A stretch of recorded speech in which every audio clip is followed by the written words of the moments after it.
Having a picture of your gran on the wall isn't really going to do you any favours when it comes to that sort of thing.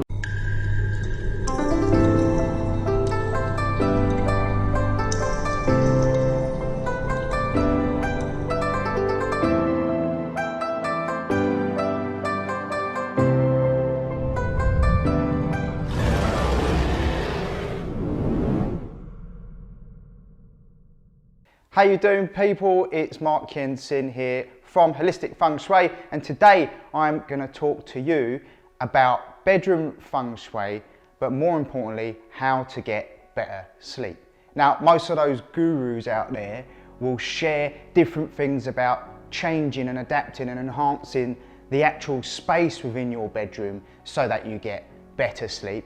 But there's a fundamental thing that's missing, and I want to show you what that actually is. There's 8 habits that I've created, and I promise you, even if you just do 4 of these habits in combination with enhancing the space in your room, you will have a better night's sleep. And they say to have an awesome day, it starts with sleep. Let's start with the arrangement of a bedroom, and most importantly, where should the bed be placed? Now, in traditional feng shui, they recommend the bed not being in front of the door, directly in front of the door. Now, you can have your bed facing in front of the door, but what's important is not have to have your feet, if possible, facing in front of the door. In Chinese superstition, they believe that if that happened, it represented a dead body going out of the room, and that doesn't sound nice, so I wouldn't want to have my feet facing in front of the door, regardless if I believe that or not. Secondly, you want to have a really solid wall behind you when you sleep. It's no good having a huge window or windows behind your headboard, or not having a headboard at all. A solid wall will represent solid foundations and a good night's sleep. When you've got a window behind you, chi or energy comes through that window and it's going to disturb your sleep. You find you won't sleep as well when you've got a window behind you. Also, it could be cold, it could be hot, it could be bright, it could wake you up, and it can be noisy. The next thing to be aware of is having an actual fan directly above your bed. Why is this bad? I actually had a place that we lived in that had a fan above our bed, and I never realised how important it was to actually think about these blades spinning around at like hundreds of miles per hour. It's bad feng shui, but it's bad practice. You know, it's sharp edges is what they call it. They call it poison arrows. That's the word for it, not sharp edges. Poison arrows, okay? So poison arrows are anything in a room which is sharp, diagonal, and it's pointing at you. It causes bad chi, it causes bad energy. It makes sense. If someone's holding a knife to you, obviously you're not going to feel too good. Same thing goes with furniture placement. So rule number 1, do not have a fan directly above your bed. And if you have that issue and you still need a fan, put a fan on the floor that blows across the room. Secondly, with your bed as well, when you're looking at bedside tables, it's important not to have a bedside table with those poison arrows. So you're talking about those big, bulky ones that sit on the side of your bed. First of all, they look a bit ugly. Secondly, you're probably going to hit your head at night when you turn over to look at the time. So it's important to have those tables the same height or lower than the mattress, or an alternative, if you do like high bedside tables, you can have circular tables as well. Another top tip as well is mirrors. It's not good really to have mirrors that are reflecting any part of your bed in feng shui. I don't actually know why the reason is for that, but it makes sense. Some of you might like mirrors, who knows, but we're not going to get into that conversation today. The other thing as well with feng shui, in a bedroom, it's colour. Colour is super important. So when you choose your colours, make sure they're not going to be energized and bold and crazy, because those colors are going to really affect the way you sleep and the way your mood is. So you want something that's a bit more calming. People suggest a lot of pinks and whites and golds and that kind of pastel color in your bedroom. It's personal taste. At the end of the day, with color, you've got to feel good.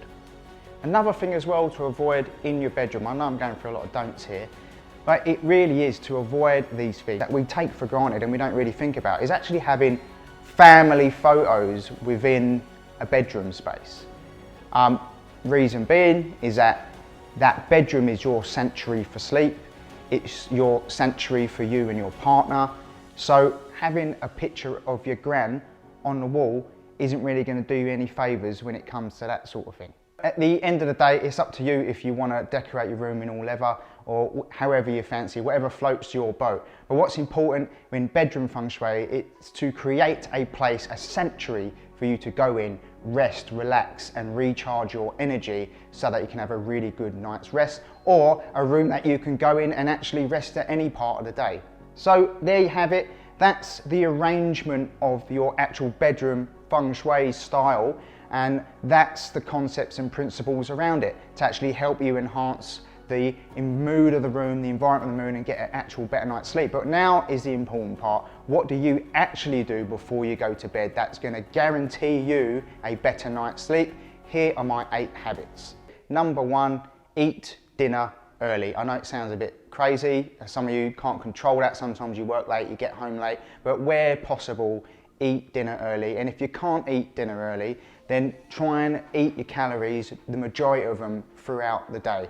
Your bodies process what we call macronutrients, which is your carbohydrates, proteins and fats during the day, and you have what you call a total daily energy intake.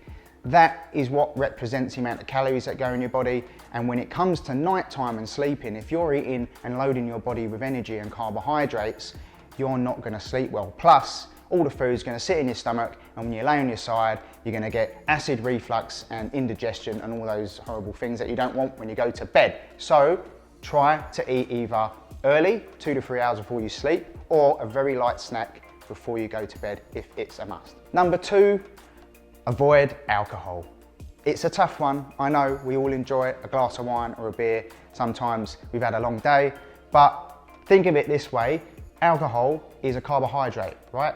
So your average beer, let's say 150 calories, 200 calories in a pint, or a glass of wine, 150 calories, 200 calories, depending on how big the glass of wine is.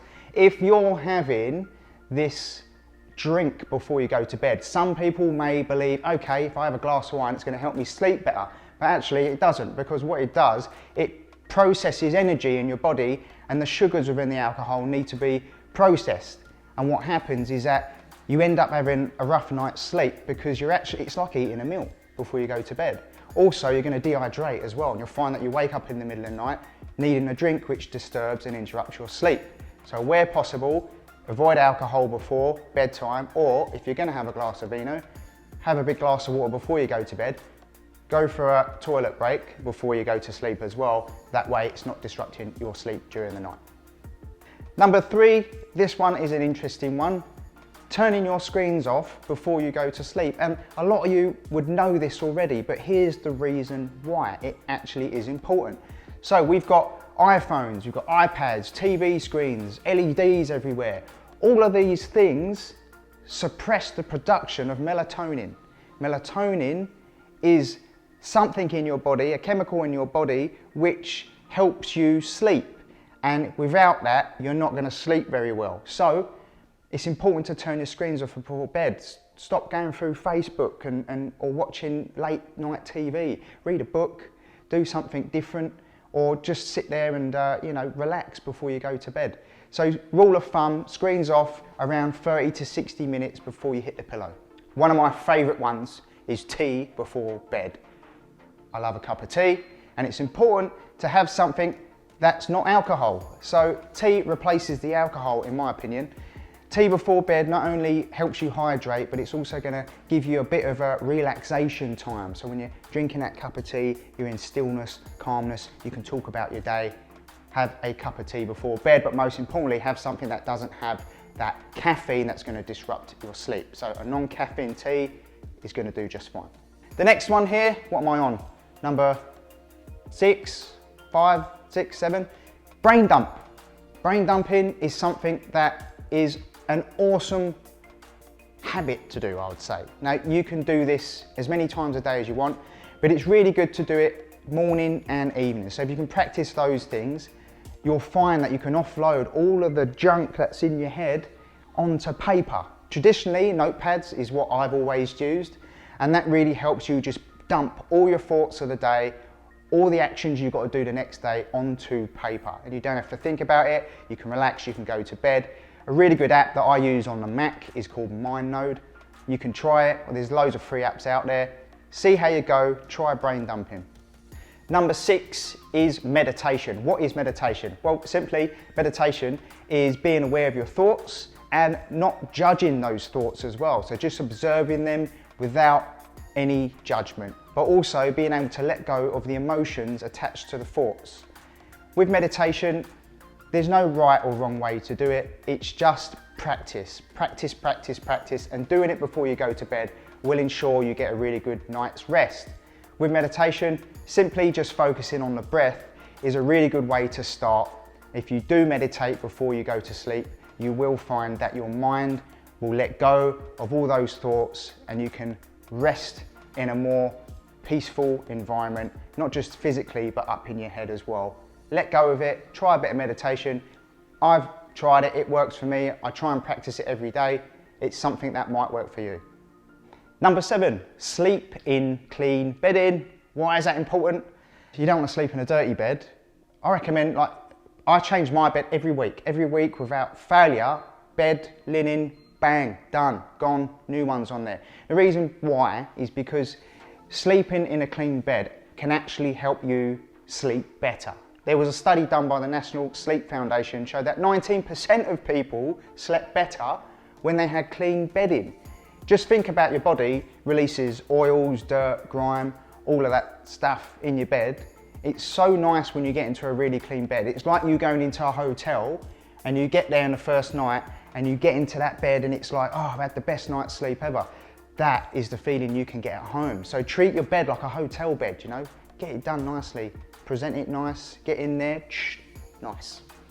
My final tip, number 8, and like I said, I promise you, if you do just 4 of these, you'll sleep better, is dropping the temperature before you go to bed.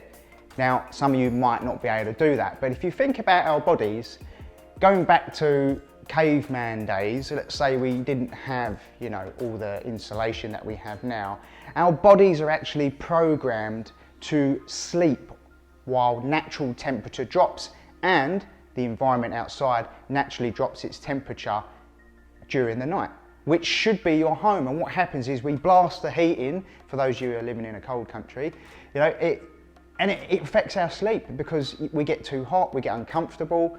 So if we can reduce that temperature by about 5 degrees gradually throughout the night, you're then going to get more of that chemical or hormone, melatonin, and that's going to help you produce more of that and help you sleep better. There you have it. There's my tips on how to sleep better using feng shui, but also applying principles and habits for you to actually succeed in sleeping well. If you just try 4 of these out of the 8, I promise you, you'll sleep better. Comment in the box below, let me know if it's worked for you. I would really be interested to see if I've helped improve the way you sleep. And once again, if you can sleep well, the next day you're gonna feel really awesome. So there you go, guys. I hope that's given you massive value and some tips for you to take away. Don't forget to like and subscribe, and I'll see you on the next video.